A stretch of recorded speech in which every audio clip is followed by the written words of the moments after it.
প্রিয় দর্শক, আসসালামু আলাইকুম।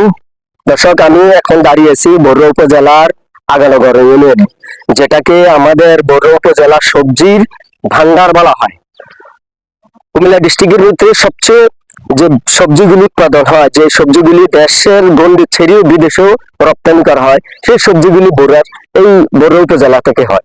এই বড়ুয়া উপজেলার ভিতরে বিশেষ করে আগানগর ইউনিয়নের যে কয়েকটি গ্রাম আছে, যেমন আগানগর, গোয়েংখালী, মুগুজি, হরিপুর বা আশেপাশে যে কয়েকটা গ্রাম আছে, এই গ্রাম থেকেই সবজিগুলি মূলত উৎপাদন বেশি হয়। এই এলাকাটাকে সবজি নির্ভর বলা হয়। আর এই এলাকাটা সবজির জন্য অত্যন্ত সমৃদ্ধশালী। প্রিয় দর্শক, আপনারা নিশ্চয়ই জানেন এই বড়ুয়া উপজেলার নদীকে স্বর্ণের খনি বলা হয়। সেই নদীটাকেও এই বড়ুয়া উপজেলার এই ইউনিয়ন থেকে উৎপাদন হয়। এখান থেকে এই নদীটাকে দেশের চাহিদা পূরণ করার পরেও বিদেশে রপ্তানি করা হয়। স্থানীয় কৃষকদের সাথে কথা বলে জানা যায়, তাদের উৎপাদিত পণ্যের ন্যায্য মূল্য তারা সঠিকভাবে পাচ্ছে না।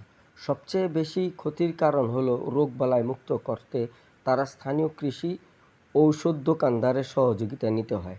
এতে করে তারা অনেক সময় ভুল ওষুধ প্রয়োগে মারাত্মক লোকসানের সম্মুখীন হতে হয়।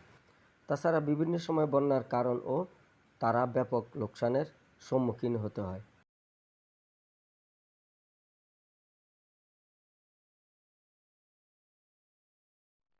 বেশিরভাগ আমরা এই এলাকার যেমন লতি, এই বিভিন্ন শশা, এরপরে পুঁই শাক, মানে ডাটা মাইরা বলে, মানে ভেন্ডি, লাল শাক, এগুলা বেশিরভাগে নিমসার বাজারে আমদানি থেকে ইনশাল্লাহ আদান প্রদান নিমসারাই করি, মানে নিমসারে নিয়ে যায়। নিমসার হলো কুমিল্লা জেলার একটি বিখ্যাত, সবচেয়ে বড় বাজার জন্য বিখ্যাত। জি। কিন্তু মূলত এই নিমসার বাজারের যে সবজির যোগানটা, এই যোগানটা কি আমাদের বড় থেকে কি পরিমাণে সবজি নিমসার বাজার যায়?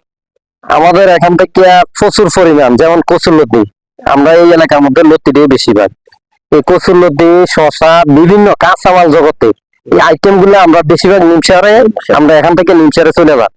তবে আমরা এলাকার কিন্তু এই অনুদান, মানে এরকম কোন একটা অনুদান পাইতেছি না সরকারির মধ্যে। হ্যাঁ, এই যেমন এই আমরা যে কৃষক যে আবার মাইকে খাইয়া অনেক কিছু, কিন্তু আমরা যে এত কষ্ট করে এগুলা করি, মনে হয়তো মূল্য পাওয়া যায় না, এমনকি সরকারের মাধ্যমে এমন কোন এরকম সহায়তা কোনো কিছু আমরা পাইতেছি না। প্রিয় দর্শক, সকলে ভালো থাকেন, সুস্থ থাকেন। দেখা হবে আগামী কোনো একদিন অন্য কোনো একটি বিষয় নিয়ে। সে পর্যন্ত সকলে ভালো থাকেন। আমার চ্যানেলের ভিডিওটি ভালো লাগলে সাবস্ক্রাইব করে পাশে থাকবেন, এই প্রত্যাশায়। আল্লাহ হাফেজ।